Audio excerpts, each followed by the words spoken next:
Saudações a todos, vamos continuar o nosso curso regular de Física Fundamental 3, curso este dedicado a estudar eletricidade e magnetismo, ou seja, em outras palavras, os fundamentos do eletromagnetismo clássico.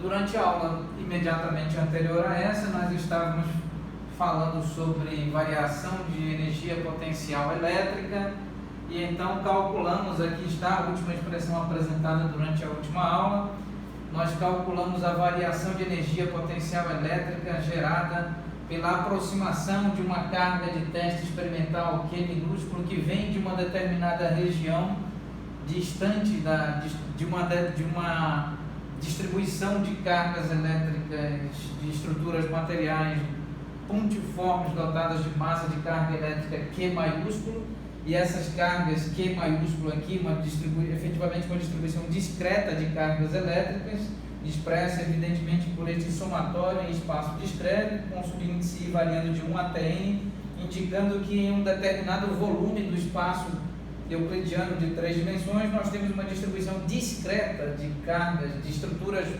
materiais pontiformes dotadas de massa de carga elétrica, QI maiúsculo, e então essa tal distribuição discreta gera no espaço tridimensional em torno de si um campo elétrico e, portanto, agora considerando essa carga elétrica de teste experimental, como que ela é deslocada sob efeito desse referido campo elétrico, sob efeito da interação de uma força elétrica, e então ocorre a realização de um trabalho sobre essa carga elétrica, e a realização do trabalho, o trabalho realizado pela força elétrica sobre essa carga de teste experimental Q minúsculo gera então uma variação de energia potencial elétrica sobre a configuração inicial da distribuição de cargas geradoras do campo elétrico principal.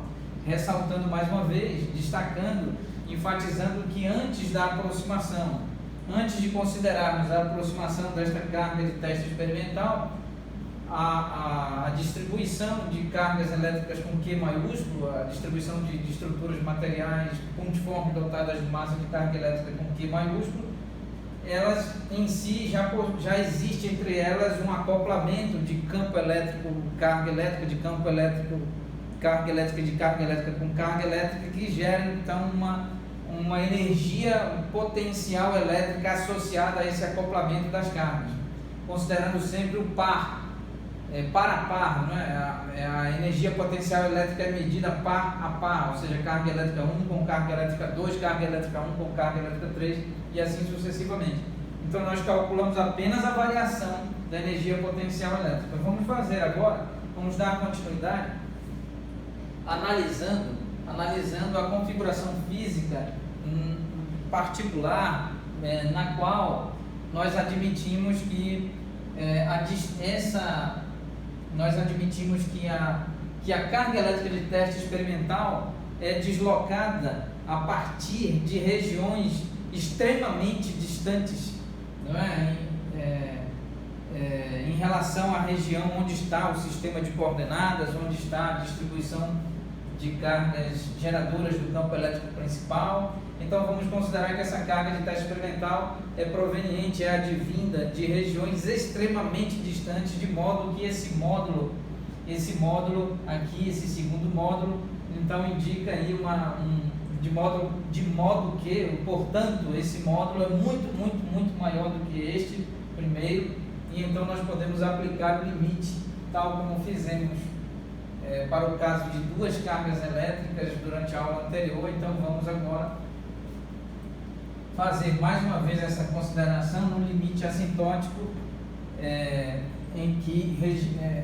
no qual a carga elétrica de teste experimental é proveniente de regiões muito remotas, por assim dizer, ou distantes da região onde se encontra a distribuição de cargas elétricas geradoras do campo elétrico principal.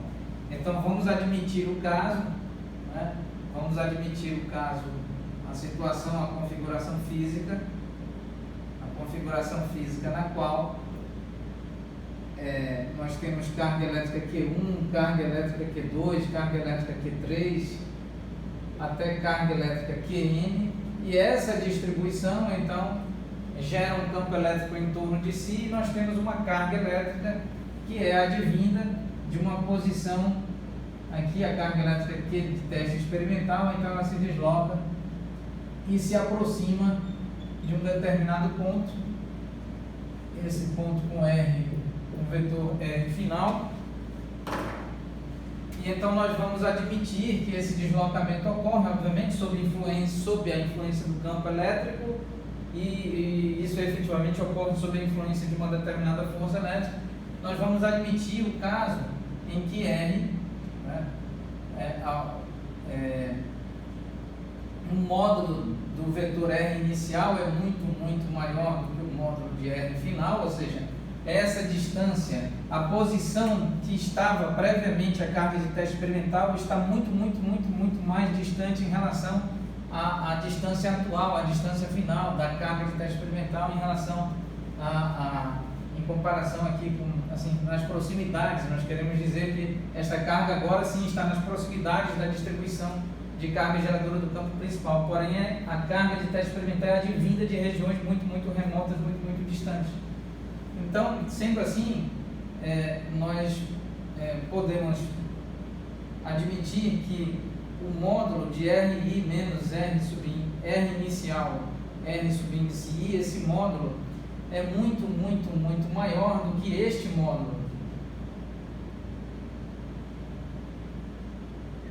Muito maior para todo I. Para todo I vale destacar, certo? Para todo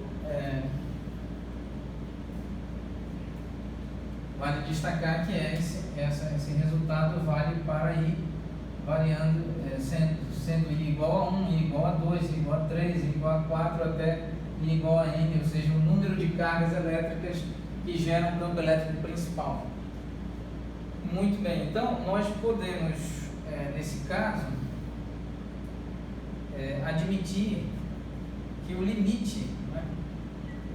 Vamos tentar escrever o limite quando RI menos R inicial menos R subíndice I, esse módulo é muito maior do que esse módulo. Então, nesse limite, né?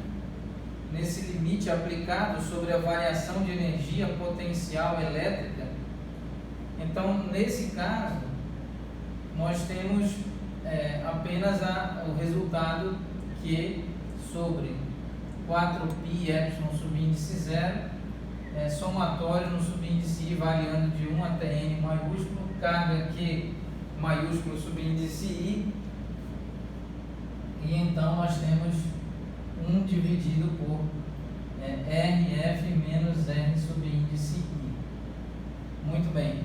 Então, nós podemos reduzir aproximadamente aqui, vale destacar, não mais igualdade, agora temos uma aproximação. Então, essa aproximação é efetivamente uma boa aproximação, está em concordância com os resultados experimentais obtidos laboratorialmente, e então nós temos esta configuração, e nesse caso aqui em particular, o RF pode ser definido como R, somente, nesse caso em particular. Então nós temos que a expressão pode ser reescrita como, vamos agora, fazendo essa consideração, então nós podemos escrever que a variação da energia potencial elétrica é aproximadamente a carga de teste experimental, que é proveniente de regiões muito distantes, muito distantes da distribuição discreta de cargas elétricas, né? E aqui nós temos o somatório no subíndice I variando de 1 até N maiúsculo, Q subíndice I módulo de R menos R subíndice I. Muito bem, então agora esse resultado é válido para uma distribuição uma distribuição discreta de estruturas pontiformes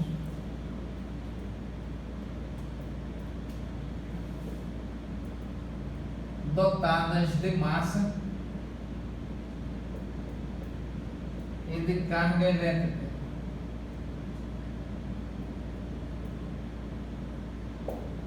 Muito bem. Então agora vamos analisar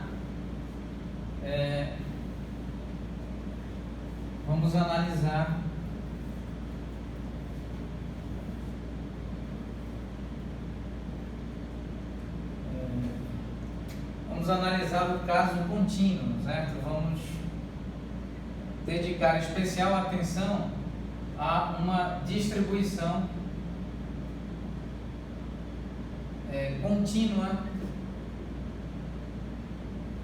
contínua de cargas de estruturas, vamos resumidamente escrever, uma distribuição contínua de cargas elétricas, ou seja, de estruturas pontiformes dotadas de massa e de carga elétrica. Muito bem, então nesse caso nós vamos considerar aqui a variação da energia potencial elétrica.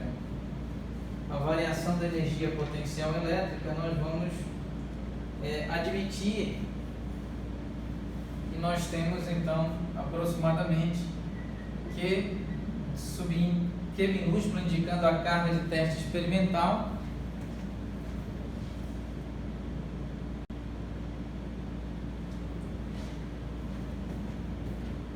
π índice 0, indicando que todas essas cargas elétricas, tanto as cargas elétricas Q maiúsculo, geradoras do campo elétrico principal, quanto a carga elétrica de teste experimental, todas estão submetidas, estão imersas em um espaço tridimensional, um espaço euclidiano de 3 dimensões, e imersas em vácuo do tipo clássico. Então aqui nós vamos considerar, vamos analisar, fazer uso da análise real, dos conceitos estudados no âmbito da análise real, no âmbito do cálculo diferencial e no âmbito do cálculo integral. Mais especificamente faremos uso aqui do método da integração de Riemann, da soma de Riemann. Então nós já sabemos que no cálculo diferencial a derivada de uma função f de x em relação à variável x analisa o comportamento da imagem de uma função quando esta referida função f de x é submetida a uma variação infinitesimal de seu domínio, gerando então uma eventual variação na sua imagem. E como estudar essa variação na imagem da função f de x a partir de uma variação infinitesimal? E o que é efetivamente uma variação infinitesimal? É uma variação que tende a zero no limite, porém não é rigorosamente igual a zero. Por quê? Porque em espaços contínuos, nós tratamos aqui em minicursos, em outros cursos e minicursos, os quais estão sendo exibidos e disponibilizados na plataforma do YouTube, no canal intitulado Professor Damião Meira, IFPA Campo de Santarém. Eu, professor Damião Meira, estou ministrando aqui no âmbito do IFPA Campo de Santarém. Nós estamos ministrando cursos e minicursos sobre métodos estatísticos, sobre métodos matemáticos, sobre tópicos de física e todos esses formalismos muito úteis para as ciências exatas e naturais, para as engenharias. E já tratamos muito superficialmente sobre espaços matemáticos discretos, espaços matemáticos contínuos, e mostramos que em um espaço matemático contínuo, tal como o espaço dos reais, nós temos infinitos dentro de infinitos, então é possível haver continuidade em um determinado intervalo, e essa continuidade de um determinado conjunto numérico, por exemplo, do domínio de uma função f de x, se ela é efetivamente uma função totalmente contínua em um determinado intervalo, é possível nesse tal e referido intervalo nós calcularmos a derivada e calcularmos a integral. Então a derivada analisa o comportamento da imagem de uma determinada função f de x quando esta referida função f de x é submetida a uma variação do tipo infinitesimal em seu domínio. Ao passo que no caso de uma integral de linha, por exemplo, o que a integral efetivamente faz? A integral faz uma soma, uma operação de soma, e uma operação de soma de partes, e partes essas que tendem a zero, são intervalos infinitesimais e divididos em infinitos intervalos, de modo que a soma de Riemann, o cálculo da integral de linha realizado pelo método de Riemann, é tal que para um espaço contínuo, considerando que o domínio da função é contínua, então a integral ela calcula a operação, ela realiza a integral de Riemann, realiza a operação de soma sobre infinitos infinitésimos, em outras palavras, sobre um número infinito de intervalos infinitesimais, onde um intervalo infinitesimal é um intervalo que tende a zero e não é zero, e então um dado intervalo macroscópico em um espaço contínuo pode ser dividido em infinitas partes, um número infinito de partes, e esse número infinito de partes, cada parte então é um intervalo infinitesimal, tendendo a zero e não sendo zero, e a soma dessas infinitas partes infinitesimais gera o que nós chamamos de uma soma sobre um espaço contínuo. Então isso é denominado integral, e aqui nós vamos aplicar esses fundamentos, né, de cálculo diferencial integral e análise real. Então nós vamos aplicar aqui convenientemente dois limites. Um limite, vamos aplicar um limite quando delta aqui tende a zero, e vamos aplicar um limite quando o número de elementos tende a infinito. Então nós estamos aqui considerando uma variação, aqui uma variação delta QI dividido por R menos R subíndice I. Também nós vamos considerar, tal como nós fizemos em aulas anteriores, nós vamos considerar a densidade volumétrica de carga elétrica.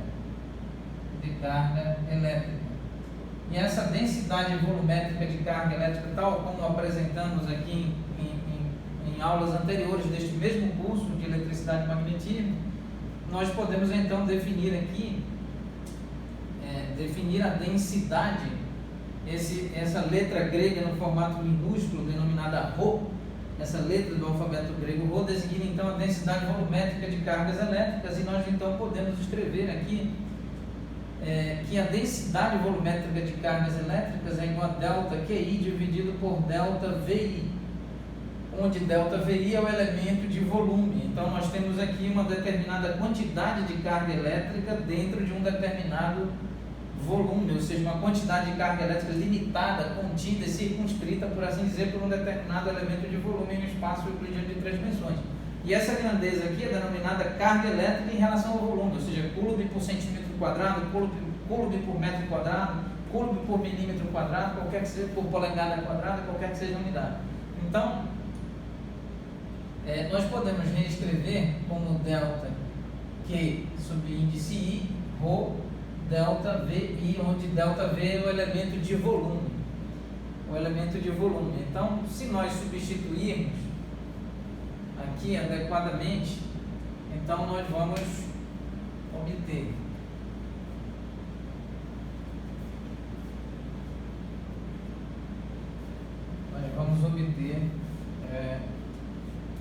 aqui vamos reescrever a expressão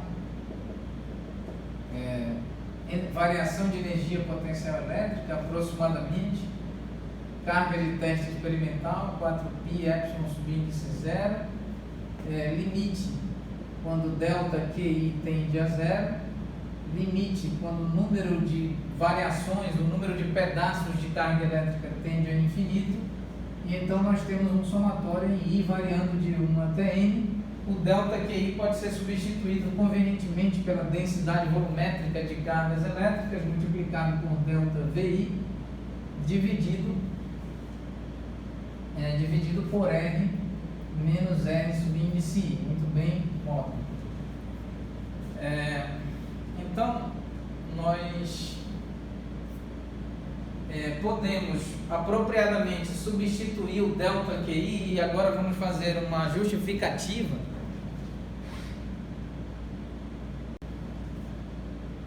Vamos fazer uma breve justificativa de por que nós devemos, é apropriado, é recomendável é adequado substituir a variação de carga elétrica, esse limite, pela variação de volume, pelo fato de que, de acordo com o modelo atômico de Rutherford, de acordo com o modelo atômico adaptado e corrigido proposto por Bohr e Sommerfeld, então nós temos um modelo atômico, o modelo atômico de Rutherford, Bohr e Sommerfeld, é um modelo atômico tal que existe um núcleo composto por prótons e nêutrons, e existe uma região esférica em torno do núcleo denominada eletrosfera, na qual nós encontramos elétrons, e esses elétrons, por sua vez, orbitam e transladam e rotacionam em torno do núcleo.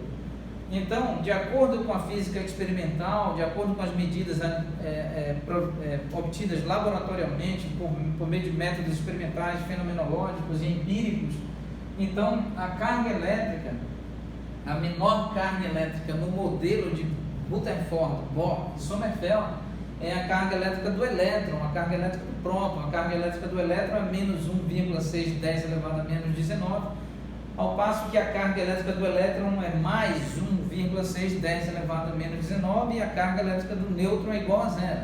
Então não existem nesse referido aqui, citado modelo, partículas mais fundamentais do que o elétron, do que o próton e do que o nêutron. Então, nesse tal modelo, não é possível fazer a carga elétrica tender a zero. Então, existe daí uma descontinuidade matemática, isso gera um desconforto matemático no momento de aplicar derivadas integrais.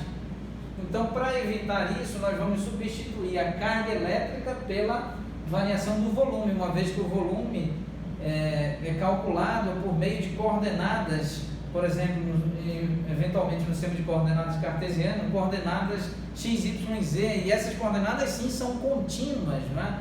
Cada uma pertence aos reais separadamente e elas são contínuas. Se elas são contínuas, então há segurança algébrica e matemática para nós fazermos a variação de volume tender a zero, uma vez que há continuidade. E não há continuidade, observe, não há continuidade no que concerne a variação de carga elétrica. Por quê? Porque toda e qualquer carga elétrica deve ser um múltiplo inteiro da carga elétrica do elétron, ou mesmo da carga elétrica do próton.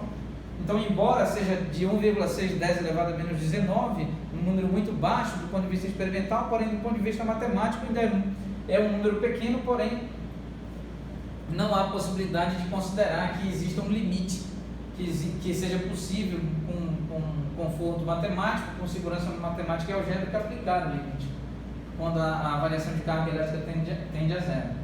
Nós sabemos que existe, vale ressaltar aqui, existe um modelo denominado modelo padrão de física de partículas elementares. Esse modelo padrão já há várias décadas que superou, não é? Superou o modelo de Rutherford, Bohr, Sommerfeld. Então é um modelo muito mais amplo e que apresenta partículas fundamentais, tais como os quarks, entre outros. Então, já no modelo padrão de física de partículas elementares, o próton não é uma partícula fundamental, pelo contrário, é uma partícula composta por 3 quarks, e então os quarks apresentam cargas elétricas fracionárias e menores do que a carga elétrica do próton. Ainda assim, no contexto do modelo padrão de física de partículas elementares, a carga elétrica do quark é uma carga elétrica que então seria, até a presente data, a carga elétrica fundamental, de modo que também não há possibilidade de fazer com que a carga elétrica do quark tenda a zero. Então, para efeito de correção, por assim dizer, de grau de acurácia, de grau de precisão, de fazer o tratamento fazer o tratamento minuciosamente, com bastante grau de escrutínio e grau de acurácia e precisão, nós vamos substituir apropriadamente aqui, convenientemente, esse ΔQ por ΔV. Então, façamos. Então, nós temos 4π subíndice 0 e vamos substituir esse limite por ΔVI tendendo a zero.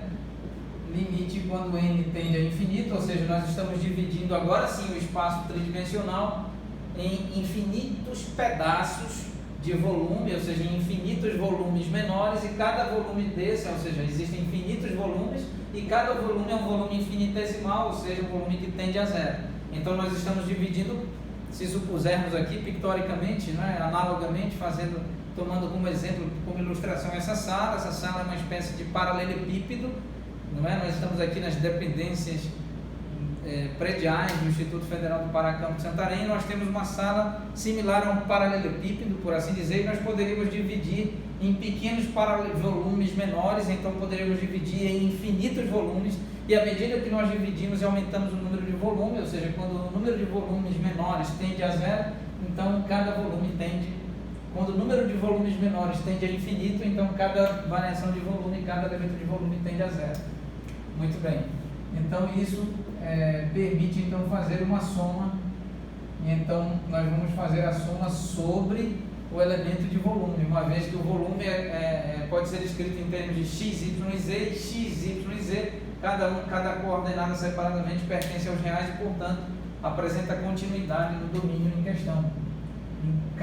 Para cada variável x, y e z, o seu domínio, o domínio de x, o domínio de y, o domínio de z são domínios contínuos, por assim dizer. E se são contínuos, nós podemos aplicar o método da soma de Riemann, o método da integral de Riemann. Muito bem, então agora, com todos os ajustes físicos e matemáticos devidamente realizados, nós vamos substituir esse somatório, inspirado e motivado no cálculo integral, no cálculo diferencial e integral. Nós vamos substituir esse somatório. Aqui, variação da energia potencial elétrica, energia potencial elétrica, nós vamos substituir pela integral, a integral tripla de volume. Então aqui nós vamos designar esse R como R sobre índice linha, indicando a posição da distribuição contínua de cargas elétricas responsável pela geração do campo elétrico principal.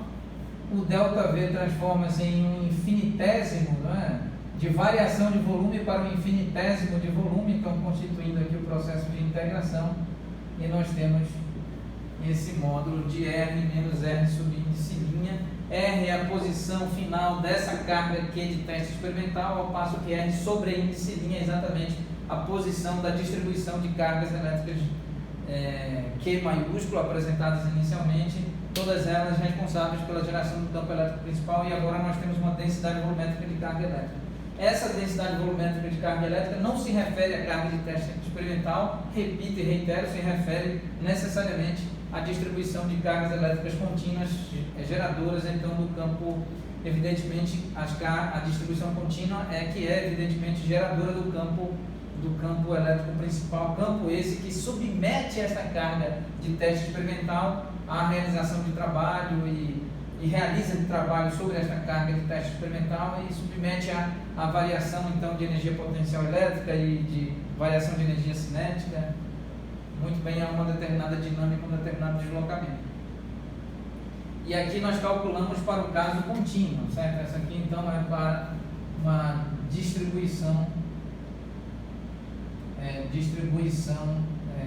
contínua de cargas elétricas.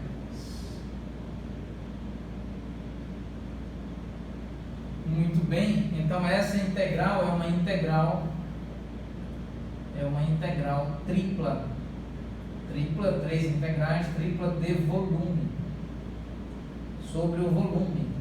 E esse dV é um infinitésimo de volume, ou seja, dV pode ser um infinitésimo de volume e eventualmente pode ser escrito assim, D3R, esse 3 não significa, o expoente significa nada mais do que o número de coordenadas associadas, ou seja, para calcularmos um comprimento nós precisamos de uma coordenada, para calcularmos a área em uma superfície plana, perfeitamente plana, nós precisamos de duas coordenadas, e para calcular o volume então nós precisamos de três coordenadas, no caso dos sistemas de coordenadas cartesianos, x, y, z, por exemplo, para calcular o volume do paralelepípedo desta sala, por exemplo. Então nós temos aqui um comprimento, dois comprimentos, três comprimentos e geramos então o volume. Vamos considerar aqui o sistema de coordenadas cartesiano, o sistema de coordenadas cartesianas. E no caso do sistema de coordenadas cartesianas, o dV, o infinitésimo de volume, o infinitésimo de volume é dx, dy e dz. Ressaltando que, dependendo do sistema de coordenadas, nós encontraremos um elemento infinitesimal de volume diferente. Ou, em outras palavras, para cada sistema de coordenadas existe, em particular, um infinitésimo de volume.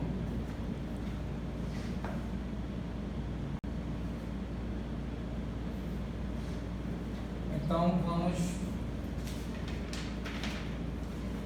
agora,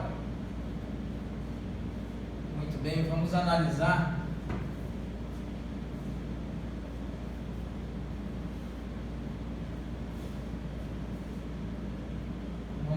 estudar a seguinte situação.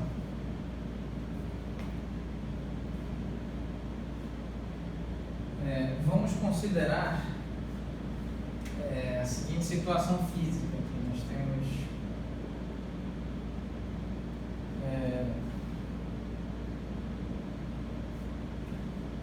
x, y, z, sistema de coordenadas. Agora nós vamos considerar a carga Q1.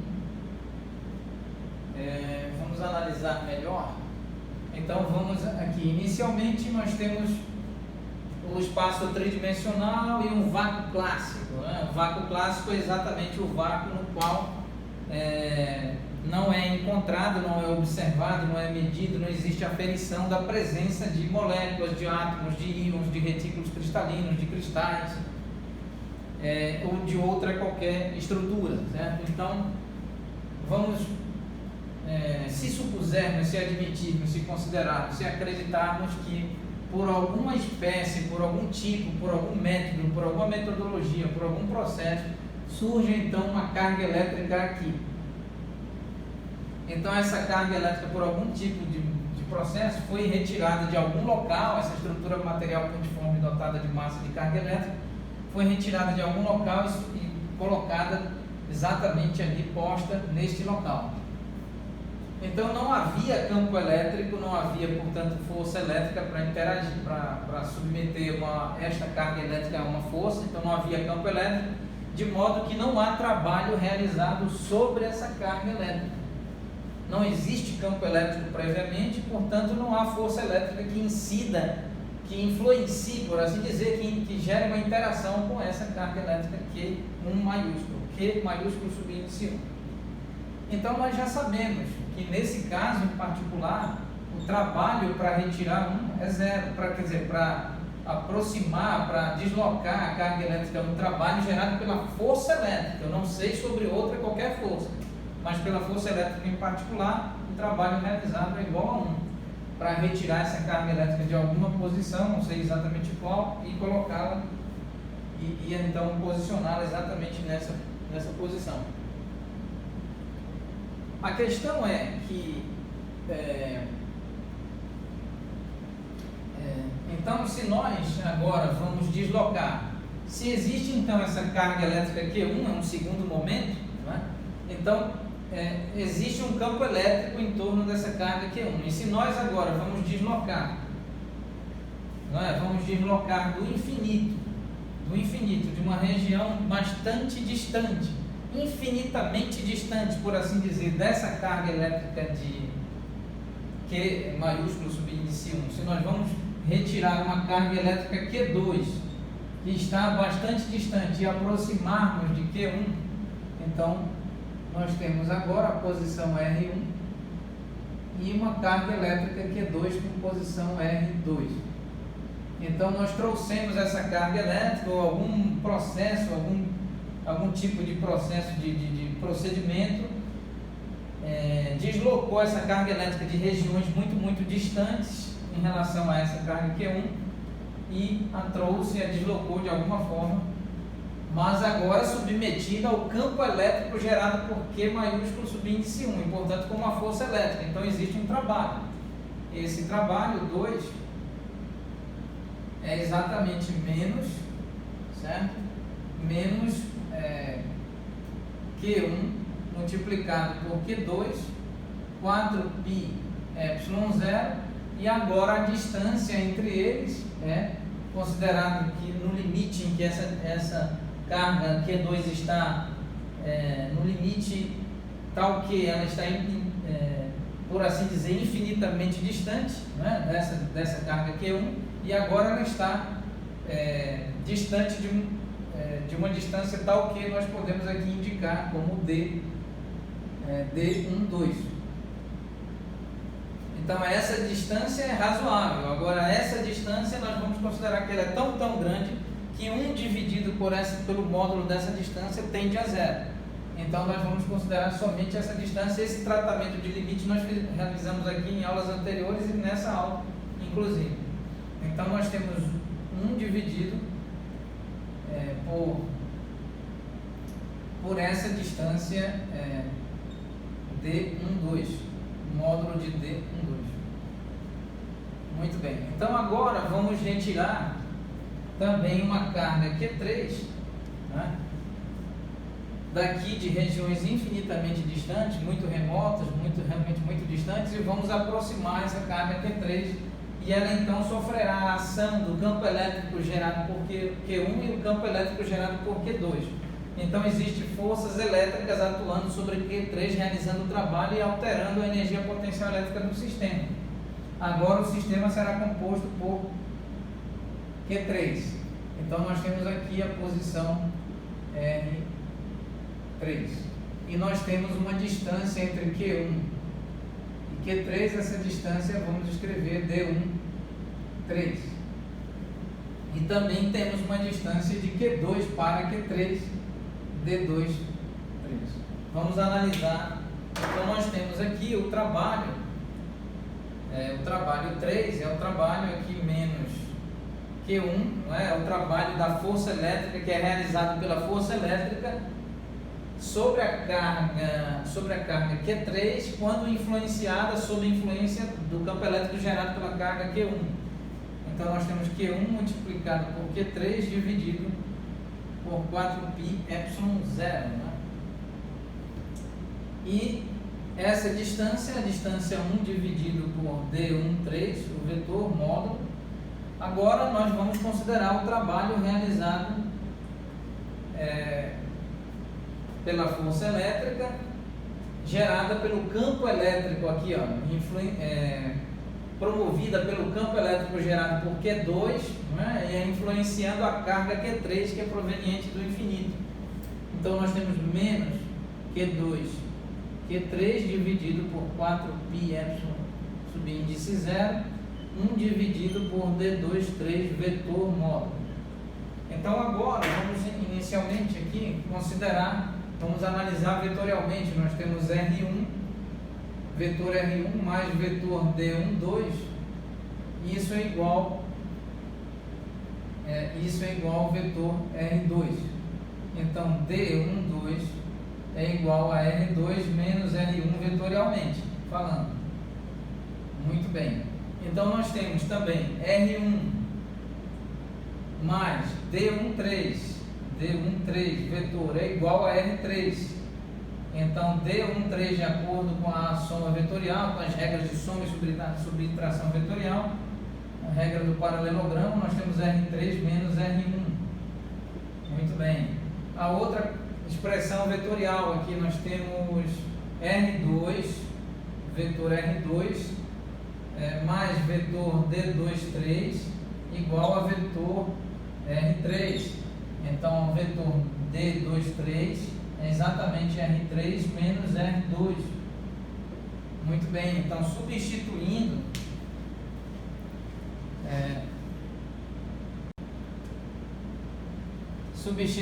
nós temos, vamos ver, nós temos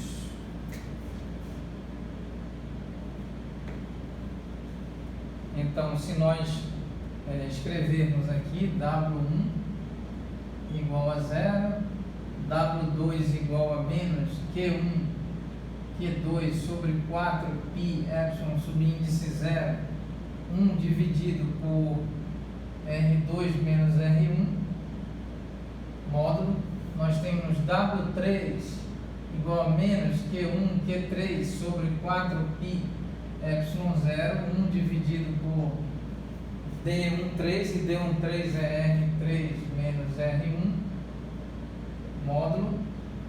agora nós temos o trabalho 4, que é menos carga elétrica 2, carga elétrica 3, 4π subíndice 0, 1 dividido por D23, ou seja, R3, R2, evidentemente dentro de módulo, uma vez que nós estamos considerando 1 dividido pela distância, e a distância então é dada em módulo, no módulo do vetor.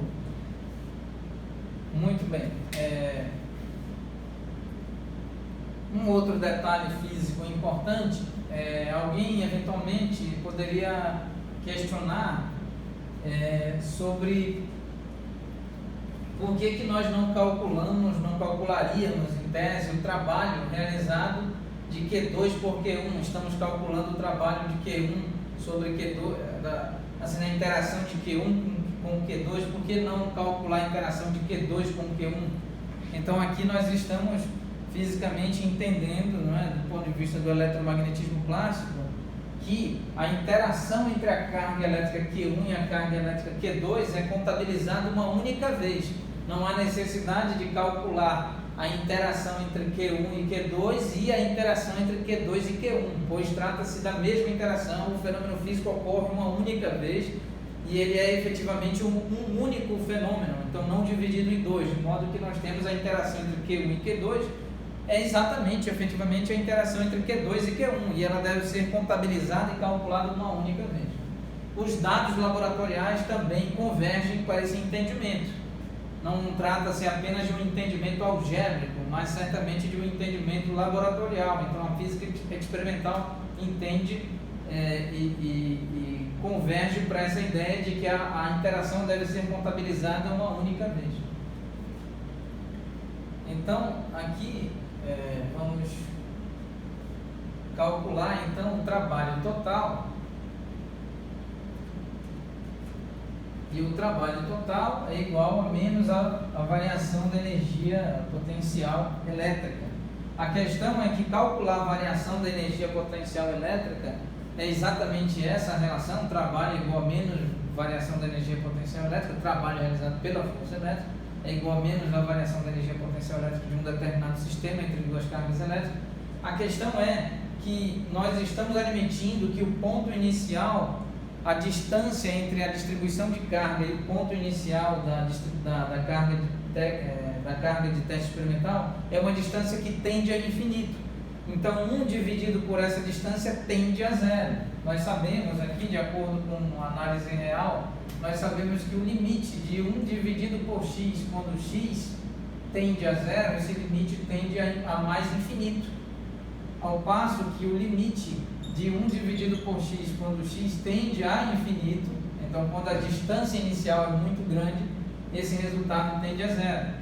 Então, muito bem, com base nesse entendimento, nesse fundamento matemático, a variação de energia potencial elétrica pode então agora ser entendida como energia potencial elétrica total, uma vez que o ponto de referência inicial atribui-se a esse ponto em virtude da enorme distância, atribui-se então uma minimização do efeito do campo elétrico sobre a carga de teste experimental, de tal modo que consideramos que o campo elétrico no infinito tende a zero e, portanto, o potencial elétrico no infinito tende a zero e, portanto, a energia potencial elétrica da configuração da carga Q maiúsculo com a carga Q minúsculo, quando a carga Q minúsculo está infinitamente distante da carga Q maiúsculo, então, nesse caso, a energia potencial elétrica inicial, nós podemos tratá-la como zero, uma vez que ela decai com 1 dividido pela distância. Então, cabe esse entendimento aqui, proveniente da análise real, do cálculo diferencial, e então nós vamos tratar o problema como efetivamente assim, o trabalho total é trabalho 1 mais trabalho 2 mais trabalho 3 mais trabalho 4. Então, esse trabalho total é menos a variação da energia potencial elétrica do sistema. A questão é que nós podemos tratá-la como energia potencial elétrica total, uma vez que, repetindo, as medidas de energia potencial elétrica na configuração inicial tendem a zero. Muito bom. Então, a energia potencial elétrica total do sistema, então nós vamos agora substituir, certo? Vamos fazer as substituições. Então nós temos energia potencial elétrica total desse sistema composto por 3 cargas elétricas Q1, Q2 e Q3, né? Nós estamos mais uma vez repetindo, Q1 surge por um procedimento no qual no espaço em questão, no espaço tridimensional, não existe campo elétrico, então não existe, para ela ser deslocada para próximo do sistema de referência, não existe efeito de campo elétrico e, portanto, não existe trabalho realizado, então trabalho realizado é igual a zero. Agora Q2 é transladada do infinito para próximo de Q1, então existe um trabalho calculado. Q3 é transladada do infinito para próximo de Q1 e Q3 é transladada do infinito para próximo de Q2. Então nós temos aqui, aqui nós temos, corrigindo, nós temos energia potencial elétrica total com um sinal de menos, né? E cada termo desse possui um sinal de menos, de modo que nós podemos escrever agora todos os termos com sinal positivo. Então nós temos Q1, Q2, 4π epsilon subíndice 0, 1 dividido por R2 menos R1, módulo, mais Q1, Q3, ou seja, a interação elétrica entre Q1 e Q3, a energia potencial elétrica do acoplamento carga 1, carga 3. Então 4π epsilon 0, R3 menos R1, módulo. Então vamos apagar esta faixa do quadro. E energia potencial elétrica é exatamente isso, é a energia potencial de acoplamento, não é? Do sistema de carga elétrica 1 com carga elétrica 2, e não somente a energia potencial elétrica da carga elétrica isoladamente, da carga elétrica 1, por exemplo. Não é assim.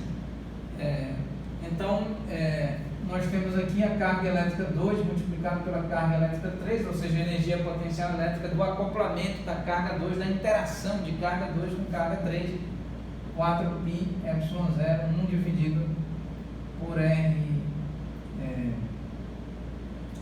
R2, nós calculamos, não é? Por R3 menos R2. Muito bem.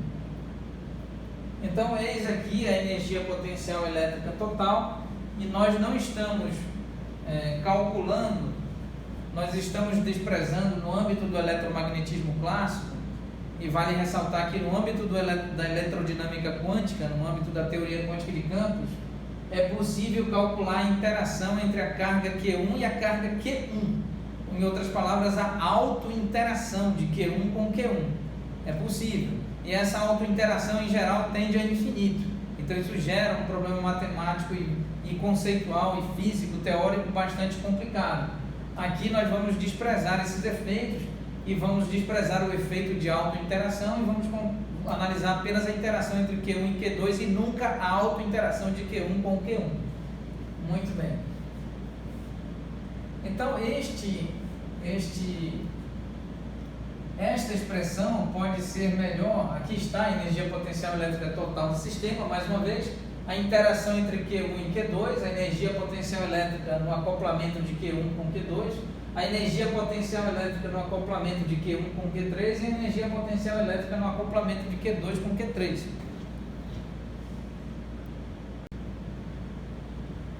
Então agora nós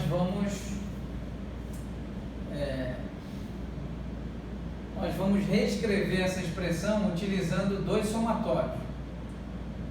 Vamos então construir um somatório em I variando no subíndice I variando de 1 até 3. Um somatório em J variando de 1 até 3. E então nós vamos escrever 1 sobre 4π epsilon subíndice 0, carga elétrica subíndice I, carga elétrica subíndice J, dividido por R vamos escrever RJ ou mesmo RI, perdão, R subíndice I menos R subíndice J. Então nós podemos escrever esta expressão. A questão é que esta expressão, com esse duplo somatório, esta expressão aqui, verificando as minhas notas de aula, analisando minhas notas de aula, conferindo e verificando, esse duplo somatório gera a seguinte configuração: gera a configuração Q1 multiplicado com Q2 e também gera a configuração Q2 multiplicado com Q1, ou seja, contabilizando duas vezes a mesma interação. Então nós precisamos evitar a contabilização em duas vezes da mesma interação, pois efetivamente no universo observável ocorre a interação entre Q1 e Q2, ou mesmo entre Q2 e Q1, mas ela é contabilizada uma única vez, pois o fenômeno, o evento físico, o processo físico em questão ocorre entre Q1 e Q2, e não existe essa configuração de Q1 e Q2 e de Q2 e Q1. Então deve ser rigorosamente contabilizado uma única vez. Então, para efeito de contabilizar uma única vez, nós vamos multiplicar convenientemente por 1 dividido por 2. Por qual motivo? Porque aqui ainda, observando os dois somatórios, esses dois somatórios deverão gerar Q1, o termo Q1 multiplicado por Q2 e o termo Q2 multiplicado por Q1. E essa redundância matemática não deve ser aceita, de modo que nós multiplicamos aqui 1 dividido por 2 para então retirar as repetições da interação. Nós devemos contabilizar a interação uma única e exclusivamente, certo? Então, e evidentemente, notoriamente, nós precisamos, uma vez que nós não estamos no âmbito da teoria quântica de campos, nós não estamos no âmbito da cromodinâmica quântica, nós não estamos no âmbito da eletrodinâmica quântica, não é? Utilizando então métodos de teoria quântica de campos, entre outros. Então nós vamos aqui vamos desconsiderar a autointeração. Então, desconsiderando a autointeração, e é evidente, notório, necessário que nós façamos isso no âmbito do eletromagnetismo clássico, então torna-se necessário nós fazermos aqui impormos para esses dois somatórios, para esse duplo somatório, um I diferente de J.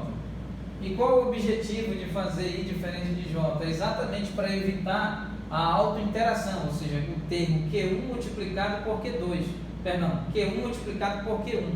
Em outras palavras, a interação de Q1 com Q1, a autointeração. Então nós teríamos, em termos de autointeração, nós teríamos Q1 multiplicado por Q1 e R1 menos R1. Isso gera um zero vetor, e o módulo de zero vetor é igual a zero. Nós teríamos então um zero no denominador, gerando um termo que tende a infinito. Então a energia potencial elétrica da autointeração de Q1 com Q1 é um termo que tende a infinito, ou seja, uma energia potencial elétrica infinita. Então, se existe energia potencial elétrica infinita, então existe possibilidade de realização de trabalho infinito, existe possibilidade de transferência infinita de energia para um determinado sistema, qualquer que seja ele. Então seria bastante complicado, por isso que nós precisamos de eletrodinâmica quântica, nós precisamos de mecânica estatística quântica, nós precisamos de teoria quântica de campos para estudar, porque como então uma reação química química de combustão poderia, nesse caso, emitir energia infinita e gerar uma queima infinita de todos os materiais, por assim dizer, no nosso planeta, na nossa galáxia. Então isso não ocorre, e isso é melhor tratado, não aqui no âmbito do eletromagnetismo clássico, porém certamente é tratado no âmbito da teoria quântica de campos, no âmbito da eletrodinâmica quântica, da cromodinâmica quântica, da mecânica estatística quântica. Então vamos aqui retirar. Então vale destacar, nós vamos escrever e fazer a seguinte observação. O termo 1 dividido por 2, o termo multiplicativo, 1 dividido por... escrever o termo multiplicativo 1 dividido por 2 é aplicado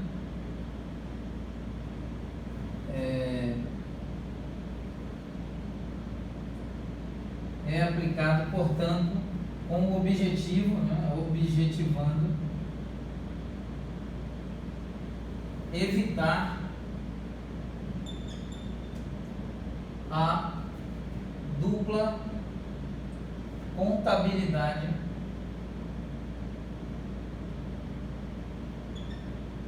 da interação elétrica.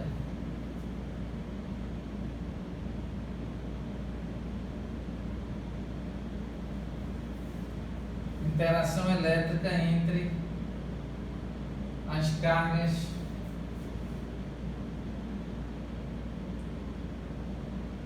elétricas QI e QJ, Q subíndice I e Q subíndice J. E o I diferente de J, fazer outra observação, o I diferente de J, né, o termo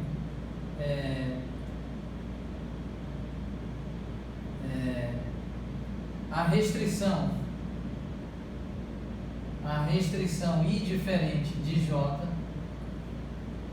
é aplicada,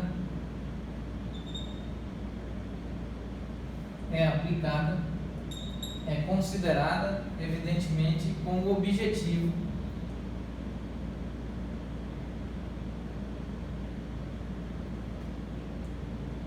de desconsiderar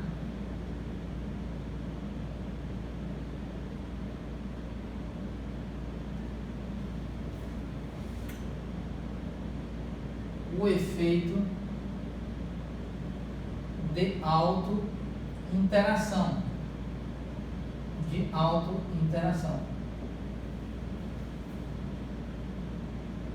autointeração.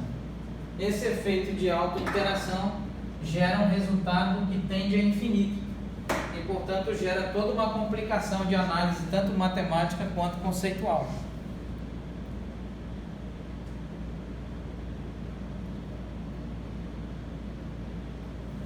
Então,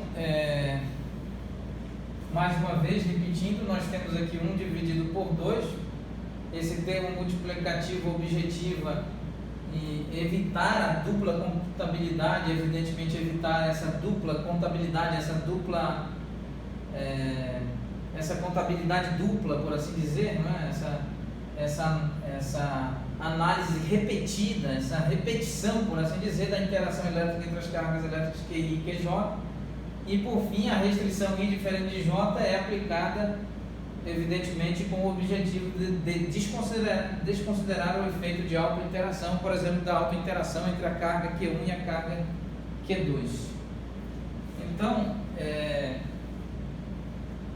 vamos encerrar a aula neste ponto e durante a próxima aula nós estaremos então revisando esta expressão e tentando construir,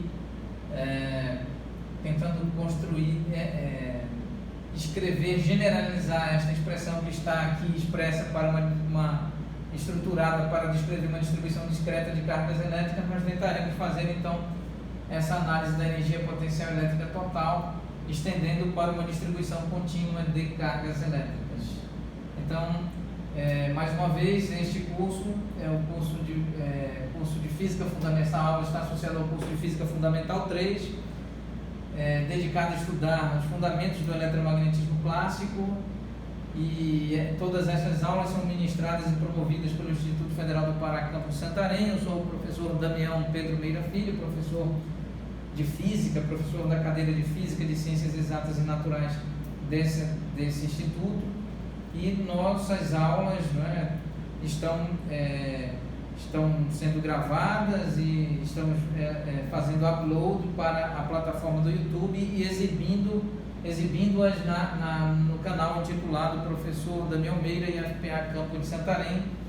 Solicito gentil e respeitosamente acessar, analisar, assistir, fazer comentários, considerações, observações, críticas construtivas, apontar e sugerir correções, aperfeiçoamentos, optimizações sobre o que nós estamos fazendo.